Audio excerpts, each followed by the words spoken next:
विधुव्यापकं ब्रह्मवेदस्वरूपं निजं निर्गुणं निर्विकल्पं निरीहं चिदाकाशमाकाशवासं भजेऽहं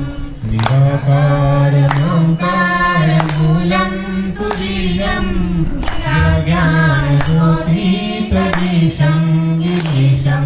कालं महाकालकालं कृपालं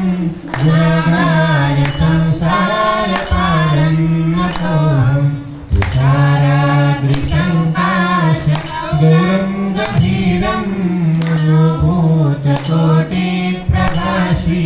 शरीरं स्फुरन्मौलिकल्लोलिचारुगङ्गा दशद्भालधारेन्दुकण्ठे भुजङ्गा चलत्कुण्डलं भ्रूसुनेत्रं विशालं प्रसन्नाननं नीलकण्ठं दयालं मृगाधीशचर्माम्बरं मुण्डमालं प्रियं शङ्करं सर्वनाथं भजामि प्रचण्डं प्रकृष्टं प्रगल्भं परेशं अखण्डम् अजं भानुकोटिप्रकाशं त्रयशूलनिर्मूलनं शूलपाणिं भजेऽहं भवानी पतिं भावगम्यं कलातीतकल्याणकल्पान्तकारी सज्जनानन्ददाता पुरारी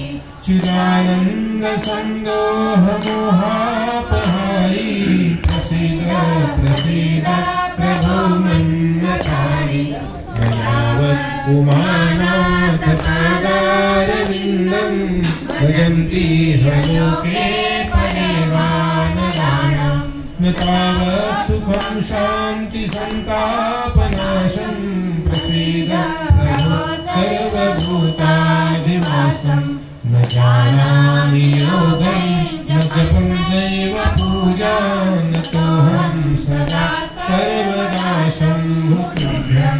जराजन्म दुःखौगतातप्यमानं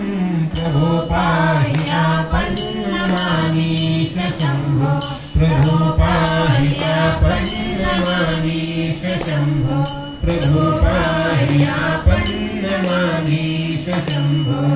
रुद्राष्टकमिदं प्रोक्तं विप्रेण हरतोषये ये पठन्ति नरा भक्त्या तेषां शम्भुः प्रसीदति इति श्रीगोस्वामित्वसिद्धासुतं श्रीरुद्राष्टकं सम्पूर्णं श्रीशामसदाशिवार्पणमस्तु श्रीगुरुचरणारविन्दार्पणमस्तु नमः पार्वतीपतये हर हर महा